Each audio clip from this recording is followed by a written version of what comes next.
这期视频表面看起来是一条好消息，印美终于达成贸易协议。特朗普在真实社交上第一时间高调官宣，印度对美出口关税从 50% 降到 18%。印度国内媒体一片欢腾，社交平台几乎是集体庆祝，拖了半年多的拉锯战终于赢了。但问题恰恰出在这里，真的赢了吗？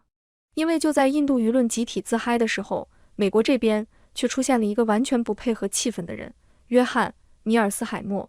这位芝加哥大学教授，现实主义国际关系理论的代表人物，在连线采访中几乎是贴着印度的脸，把这份胜利协议一条条拆解，拆得相当直接，也相当不留情面。他的核心判断一句话概括就是：我没看出来印度到底赢在哪。而这期视频真正有价值的地方，并不在于嘲讽印度，而在于他把关税、贸易、能源、农业、战略同盟这些原本被分开讨论的问题，全部拉回到一个统一的博弈框架里。对中国观察者来说，这不是一场印美之间的家务事，而是一堂赤裸裸的地缘经济公开课。视频一开场，主持人直接抛出核心背景：特朗普宣布印美贸易协议达成，印度关税大幅下降。在印度国内，这件事为什么会引发欢腾？原因很简单，过去6-7个月，德里和华盛顿之间充满了不确定性、恐慌和被反复拿捏的感觉。对印度来说，特朗普式关税本质上是一种随时可能加码的政治杠杆。今天是 25%， 明天是 50%， 后天可能再来一句我不满意。所以从终于有协议这个角度看，印度社会的情绪释放是可以理解的。但米尔斯海默一开口就给这股情绪泼了第一盆冷水。Your first reaction to this announcement that was made last night by President Trump on Truth Social that India and the US have arrived at a trade deal. India's tariffs go from 50% to 18%. There's a lot of happiness and joy here in India that finally the deal has come through, because over the last 6-7 months there was a lot of consternation between Delhi and Washington. What's your view from Chicago on the fact that the deal finally came through? We're still waiting on the details of it, but at least the headline is here. Yeah, when I first heard about the deal, I thought it was excellent news, because obviously the United States and India have a strategic and economic set of interests in having good relations. And what's happened over the past year is disastrous. So it sounded like real progress was being made to fix things. But it's not clear exactly where this. 米尔斯海默的第一反应并不是否定协议本身，而是强调一句老话：魔鬼在细节中。而问题是，现在几乎没有任何细节。特朗普的帖子列了一些看似重大的条款，但缺乏可执行性、时间表和对等条件。在国际谈判里，这种状态非常危险，因为它意味着协议更多是政治表态，而不是经济合同。从中国视角看，这一幕其实非常熟悉。过去几年，美国对外谈判越来越多地呈现出这种特征：先高调宣布胜利，再慢慢往回补细节。Because, as we say in the United States, the devil is in the details, and there are hardly any details here at all. And to the extent that there are details, they're details that were laid out by President Trump in his Truth Social piece that came out yesterday. And if you look carefully at what that says, I mean, although there are not many details, it doesn't look like such a great deal for India. 米尔斯海默逐步拆解了特朗普声明中的隐藏条款。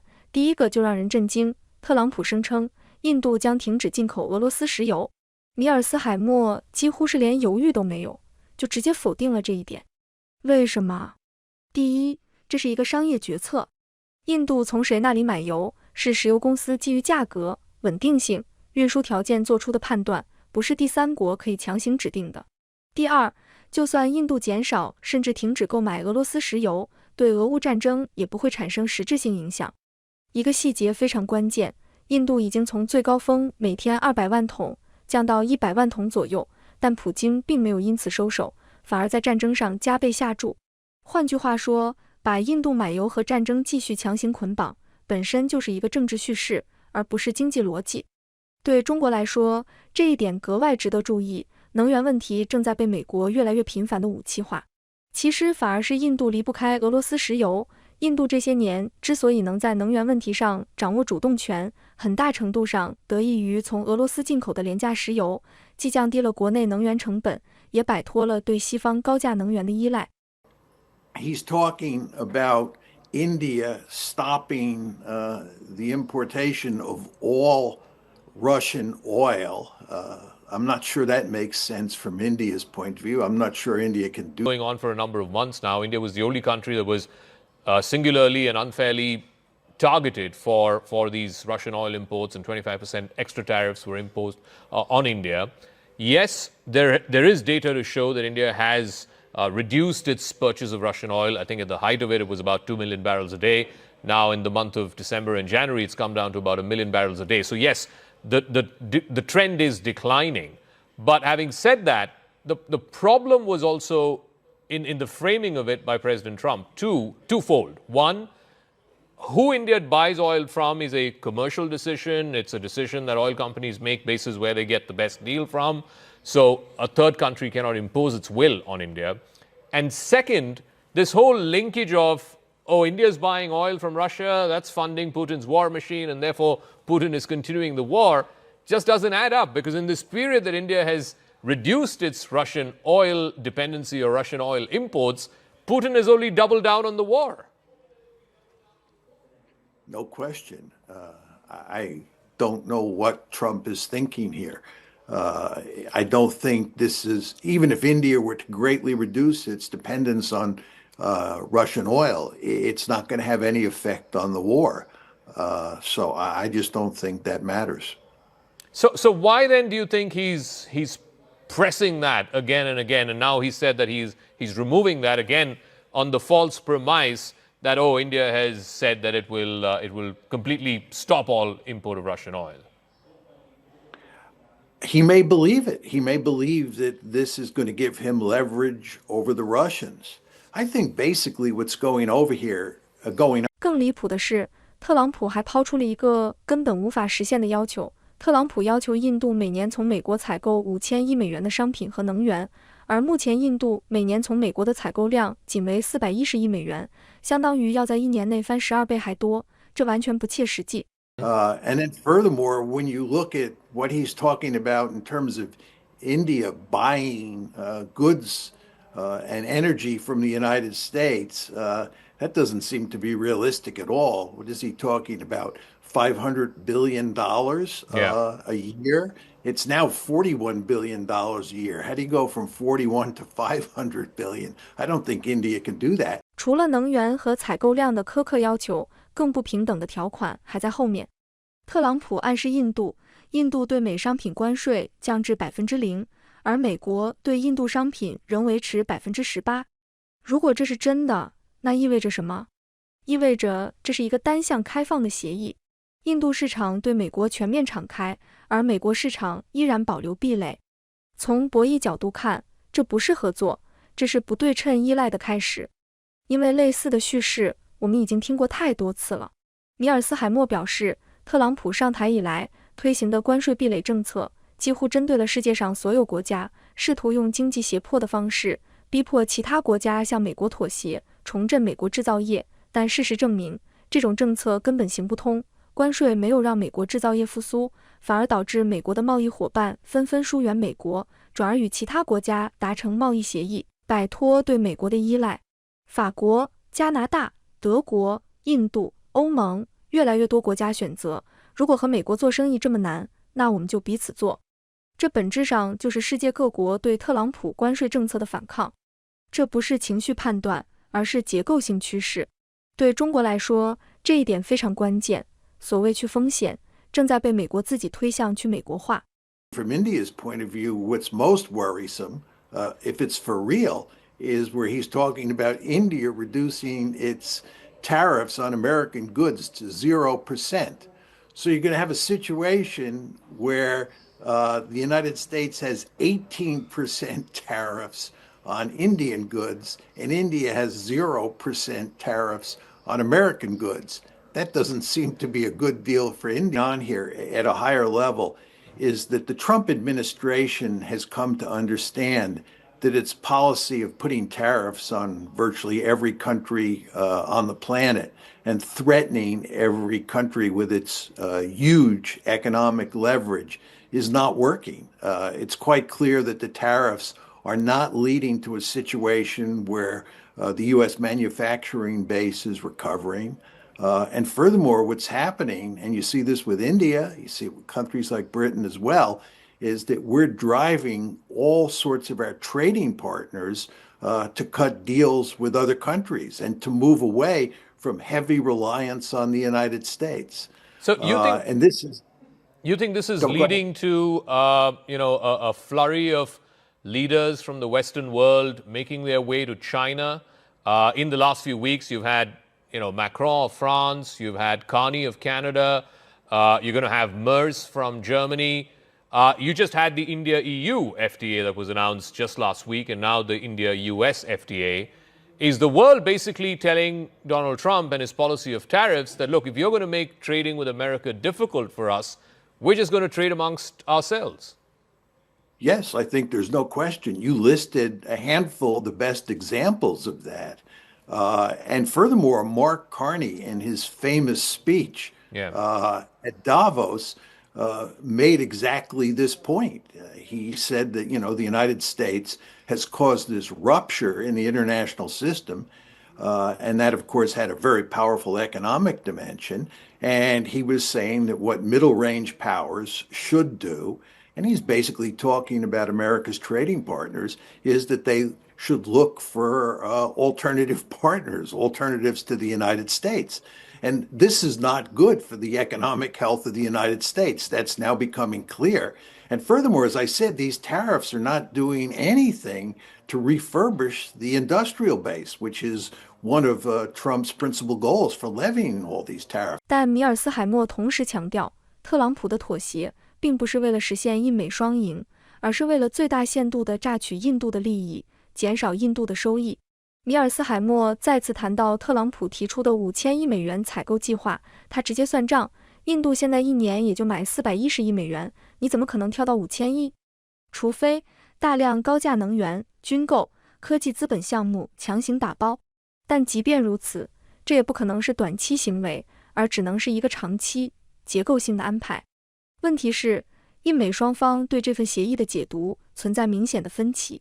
一个非常值得玩味的细节出现了，特朗普的帖子列了很多条件，但莫迪的回应只强调了一点，关税降到 18%， 对其他内容避而不谈。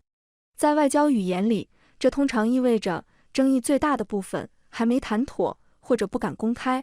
What's happening here is that he's beginning to back off, and he wants to have good economic relations with India for that reason.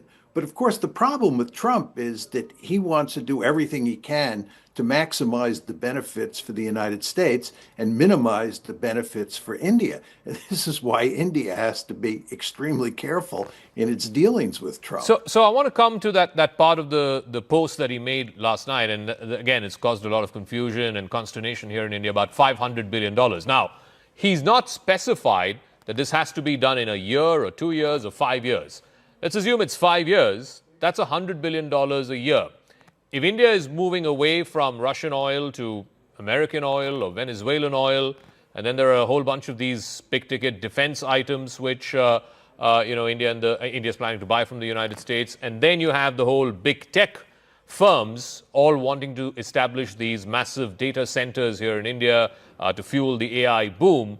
Do you think it's possible to get in the ballpark of $100 billion a year, let's say, for the next 5 years, or somewhere there?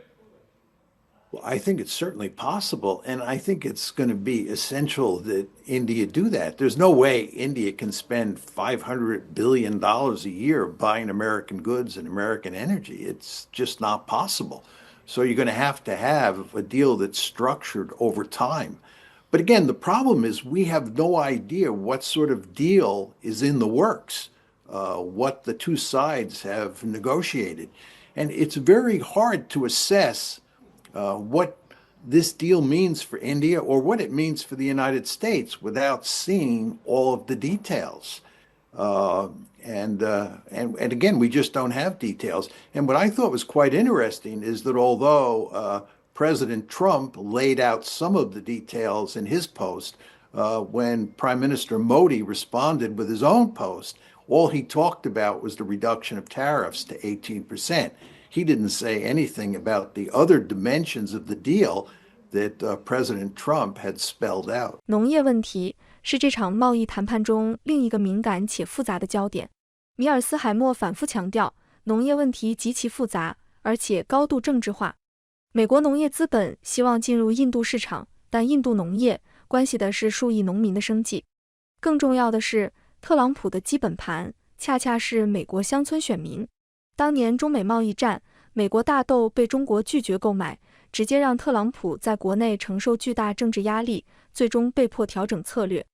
这一次，如果农业真的被当作交换筹码，那对印度来说风险极高。I'll ask you about the agriculture piece because it's a very sensitive topic both in the US as well as here in India.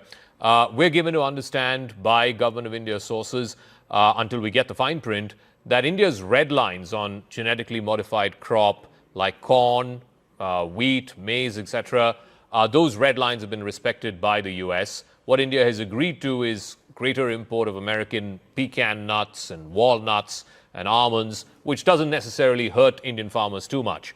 What I'm curious to know is, and I can't think of an American president in recent times for whom the rural American base, including Republican presidents, for whom the rural American base is such a huge political factor. I mean, the tweet that was put out by the Agriculture Secretary, Ms. Rollins, again, there was a political firestorm here in India, basis what she said. Yeah, I mean, there's no question that Trump depends heavily on his on the farmers as part of his base. And you want to remember when he was fighting with China last year, the whole question of soybeans came up. Yeah. And one of the reasons that Trump backed off on the Chinese tariffs was because the Chinese said no American soybeans. And this caused huge problems for Trump with his agricultural base. And he backed off. But again, it's just very hard to say what the deal is here and what the implications are for agricultural workers in India and in the United States, because the devil is in the details. 米尔斯海默在这里讲了一个极其现实的问题：特朗普是一个高度善变的谈判对象，今天签的协议，下个月可能就被推翻。更关键的是，没有哪个国家在这个时间点愿意离美国太近，因为一旦你高度依赖美国，美国就一定会把这种依赖转化为对你的影响力，无论你是盟友还是对手。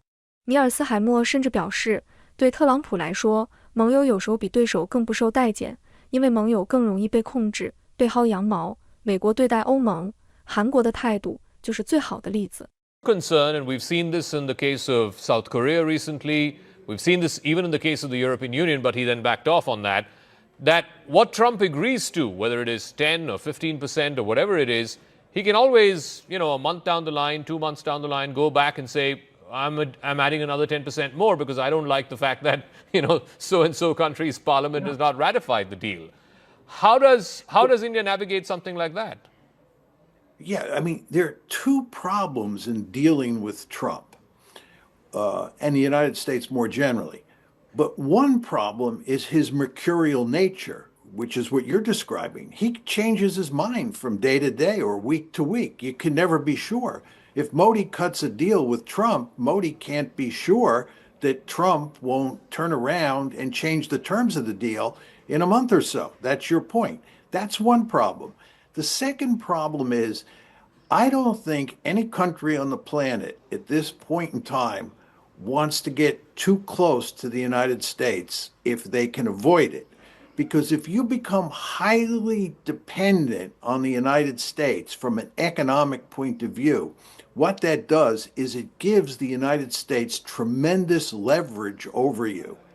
And what we have seen happen since Trump moved into the White House, and of course it was even true when Biden was president, is that the United States, because it sits in the middle of this highly integrated world economy, and because the United States has so much power it is able to wield economic leverage over countries all around the world and get its way. So the smart thing for any other country to do is make sure that it's not too dependent on the United States. Because if you're dependent on the United States, you can rest assured at some point the United States will take advantage of you, whether you're an ally or an adversary. And as you well know, in India, right, whether you're an ally or an adversary doesn't matter very much. And in fact, one could argue if you're an ally, Trump will treat you worse than if you're an... 主持人追问，这份贸易协议会对印美战略关系产生什么影响？米尔斯海默明确指出，印美关系的战略基础并不是贸易，而是共同遏制中国的既得利益。中印边境、地缘竞争、区域博弈决定了印美在战略上会继续靠近，即便经济摩擦不断，战略关系也不会轻易破裂。最后，米尔斯海默给出了对中美的判断：战略遏制不会改变，这是写进美国国家安全文件里的。但在经济层面，如果关税真的无效，特朗普是可能调整甚至降低对华关税的，不是因为善意，而是因为现实逼迫。So there are real problems here. What happens to the impact on the rest of the relationship? Of course, the trade thing is just getting sorted, and assuming it goes through at this 18% and we get a little more detail, a little more flesh to the bone, what happens to the impact that it's had on the strategic side? What we're seeing over the last 6-8 months, in fact a year since Trump came to office, is military might, economic coercion, and of course big tech having a huge say in how the geopolitics of the world is running or being run. Well, I mean, if you think about the strategic relationship between India and the United States, I think that's really the foundation of the relationship at this point in time because of the rise of China. And I think that the more that China rises, the tighter that strategic relationship will become, because both China and the United States have a vested interest in containing China. And by the way, if you look at what's happening up on the India-China border in the Himalaya Mountains, and you look at the buildup on both sides, there's just all sorts of evidence that China has a deep-seated interest in having a close strategic relationship with the United States. But the problem over the past year is that the economic relationship has been terrible. But nevertheless, I think that has not had much of an effect on the strategic relationship and will not. And my guess would be, moving forward, that as the strategic relationship tightens, as China grows, that will give both sides, and here I'm talking about India and the United States, a powerful incentive to work together economically as well as strategically. And one final word, and this is all pending Trump's trip to Beijing. He's already announced he's going there in April. We know that he wants a grand deal. Right now, China's tariffed at 34%, India's tariffed at 18%. Where do you think that will settle at? Because that will decide, how the geoeconomics of trade and the trading order around this part of the world changes. Ultimately, what kind of bargain China and the United States make. Where do you think that settles? Well, let me just first talk about the strategic bargain. What's going to happen at the geopolitical level. I think at the geopolitical level, there's going to be no meaningful change. If you read the National Security Strategy document that came out of the White House in November of last year, this is November 2025, a lot of the press in the United States said the United States was softening its approach to dealing with China. I think that's simply not true. We made it manifestly clear, or the Trump administration made it manifestly clear in the document, that we were going to continue to contain China, and nothing had changed. Now, with regard to the economic side, I think if President Trump can lower tariffs on China, he'll do it, because again, the tariffs are not working. Right? What's going on here with India, as I said before, is I think that Trump is interested in backing off on this tariff war with India, because it's not in America's interest. And I think the same basic logic will apply in the Chinese case. But I don't think that he will go to great lengths to reduce those tariffs that much. Okay, Professor John Mearsheimer, it's always a pleasure speaking with you, sir. Thank you so much for joining us here on CNN News 18. Thank you.